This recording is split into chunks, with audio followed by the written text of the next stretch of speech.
اعوذ باللہ من الشیطان الرجیم بسم اللہ الرحمن الرحیم ناظرین السلام علیکم۔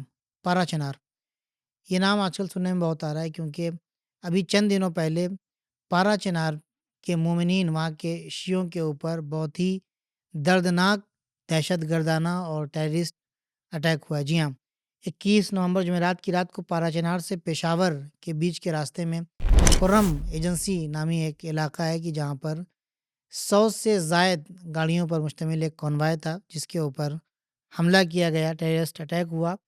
اور حالانکہ اس طرح کا یہ پہلا حملہ نہیں ہے، اس سے پہلے بھی کئی بار اٹیک ہو چکے ہیں اور مسلسل ہوتے رہتے ہیں۔ پارا چنار میں چونکہ اکثریت شیعہ مومنین کی ہے، لہٰذا وہاں پر ان کو ان دہشت گردوں کا سامنا بہت زیادہ کرنا ہوتا ہے۔ اس بار 100 سے زیادہ گاڑیاں تھیں جہاں پر تھوڑی تھوڑی دور کے فاصلے پر 3 مرحلوں میں ان دہشت گردوں اور ٹیررسٹ نے اٹیکس کیے ہیں۔ اس حملے کی حالت یہ ہے کہ یہاں پر 100 کے نزدیک مومنین، بچے، خواتین، بوڑھے اور جوان شہید ہو گئے۔ اور یہ حملہ اس قدر دردناک اور اس قدر سخت تھا کہ جس کی تصویریں جو آئی ہیں وہ دل کو دہلا دینے والی ہیں۔ ان دہشت گردوں نے معصوم بچوں کو بھی نہیں چھوڑا۔ آپ کو امیجز میں وہ فوٹیجز جو وہاں سے ملی ہے ہم کو، اس میں ملتا ہے کہ ان کا فیڈر، بچوں کا جو فیڈر ہے، جو دودھ پینے کی شیشی ہوتی ہے، وہ تک خون میں سنی ہوئی ہے۔ کون ہیں یہ لوگ جنہوں نے یہ قتل عام کیا، جو اتنے بے رحم اور اتنے سخت دل ہیں، اتنے سفاک ہیں کہ جنہوں نے بچوں اور عورتوں کو بھی نہیں چھوڑا؟ آج ہم اسی سلسلے میں بات کریں گے اور ان کے چہروں کے اوپر سے نقاب اٹھانے کی کوشش کریں گے، اس کے پیچھے کن لوگوں کا ہاتھ ہے۔ لیکن اس سے پہلے میں چاہتا ہوں کہ آپ کی خدمت میں ایک اہم بات عرض کر دوں کہ جب بھی مسلمان اور اسلام یونٹی کی بات ہوتی ہے تو یہاں پر اس قسم کے جب واقعات ہوتے ہیں تو وہاں پر سنی اور شیعہ اینگل دے دیا جاتا ہے۔ وہاں پر یہ کہہ دیا جاتا ہے کہ یہ حملہ سنیوں نے کیا ہے، یا سنیوں کی طرف سے ہوا ہے، یا شیعوں کی طرف سے ہوا ہے۔ اس طرح کی باتیں ہونے لگتی، فرقہ واریت کا لفظ استعمال ہونے لگتا ہے، کمیونل اٹیک کا لفظ استعمال کیا جانے لگتا ہے، جبکہ اس کا شیعہ سنی سے کوئی تعلق نہیں ہے۔ دراصل یہ قتل عام کرنے والے تکفیری ٹیررسٹ اور دہشت گرد ہیں۔ تکفیری ان لوگوں کو کہتے ہیں جن کا عقیدہ یہ ہے کہ ان کے علاوہ کوئی اور مسلمان نہیں ہو سکتا ہے، یہی اصلی مسلمان ہے اور یہی حق پر۔ ان کے علاوہ جتنے لوگ دنیا میں ہیں، چاہے وہ مسلمان ہو یا غیر مسلمان ہو، وہ سب کے سب کافر ہیں اور سب کا قتل واجب ہے جب تک وہ ان کی بات نہ مان لیں۔ تو چونکہ یہ لوگ اپنے علاوہ تمام لوگوں کو کافر سمجھتے ہیں، لہٰذا نہ یہ سنی ہیں، نہ یہ شیعہ ہیں، اور نہ ہی یہ مسلمان ہیں، بلکہ یہ خود اسلام کے دشمن ہیں۔ تو آئیے اب جان لیتے ہیں کہ ان لوگوں کو کس نے بنایا، یہ فکر کہاں سے آئی، کیسے یہ لوگ وجود میں آئے۔ اس کے سلسلے میں ہم ایک مختصر گفتگو کریں گے، چند نمونے ہم آپ کی خدمت میں پیش کرتے ہیں۔ پہلے ہم بات کرتے ہیں یہاں پر طالبان کی۔ طالبان کو کس نے بنایا؟ یہ سب جانتے ہیں کہ طالبان کو امریکہ نے بنایا۔ جب روس اور افغانستان کی جنگ ہو رہی تھی اس دوران طالبان وجود میں آیا۔ اس وقت نام طالبان نہیں تھا، بلکہ ایک گوریلا فائٹرز کا مجاہدین نامی ایک گروہ تھا جو وہاں پر روس سے لڑ رہا تھا۔ یہیں سے طالبان کی ابتدا ہوتی ہے۔ امریکہ نے افغانستان کے مجاہدین کو ہتھیار مہیا کروائے، ساتھ ساتھ سعودیہ نے ان کو سپورٹ کیا، پاکستان نے بھی ان کا ساتھ دیا۔ 1983 میں رونالڈ ریگن مجاہدین گروپ سے وائٹ ہاؤس میں ملاقات کرتا ہے اور پھر طالبان کا پورا نقشہ وہاں پر اور مجاہدین گروپ کا پورا نقشہ وہاں کے اوپر کھینچا جاتا ہے۔ تو یہاں پر پہلی بات میں نے طالبان کی مثال آپ کی خدمت میں عرض کی کہ طالبان کو جو بنانے والے ہیں وہ کون ہے؟ امریکہ ہے۔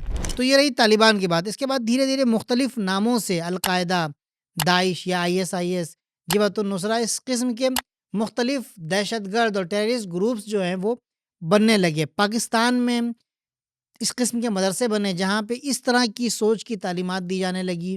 سعودی عربیہ اس کے پیچھے پورا پیسہ لگا رہا تھا، ان کو فنڈ کر رہا تھا۔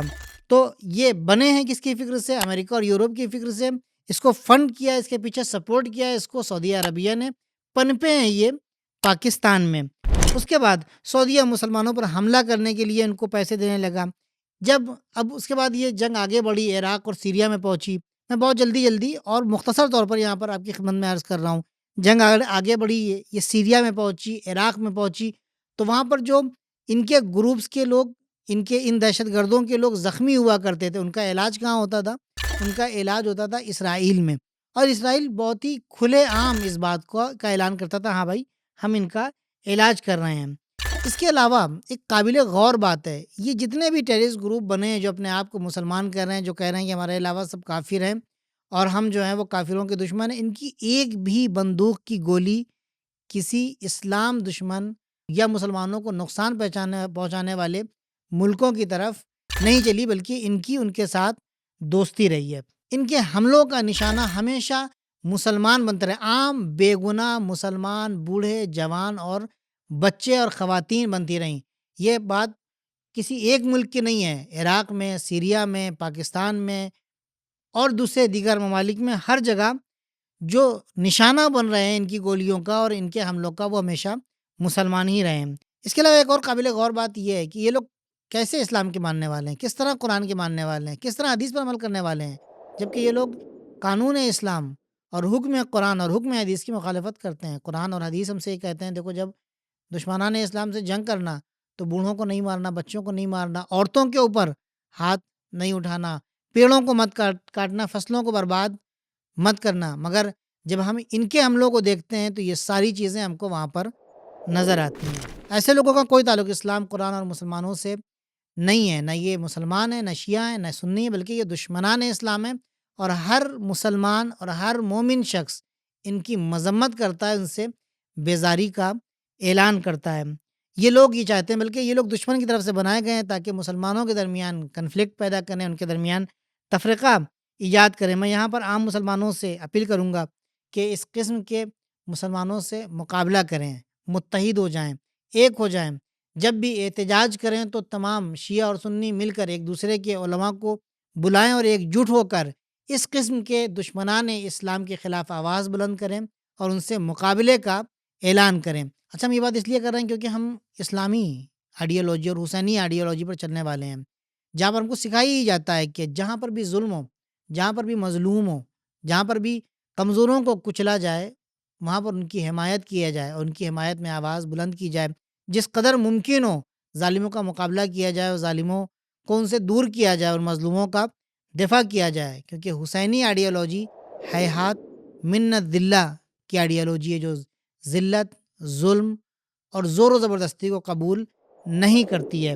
اب میں یہاں آخر میں تمام مسلمانوں اور مومنین کی طرف سے پارا چنار کے مظلوم شیعہ مومنین اور عوام کی خدمت میں اور شہداء کے گھرانوں کی خدمت میں، جنہوں نے اپنے جوان، اپنے بچوں کو کھویا ہے، جنہوں نے اپنے رشتہ داروں کو کھویا ہے، ان کی خدمت میں تعزیت پیش کرتا ہوں، اس بات کا اعلان کرتا ہوں کہ ہم سب مسلمان، ہم سب مومن آپ کے غم میں شریک ہیں۔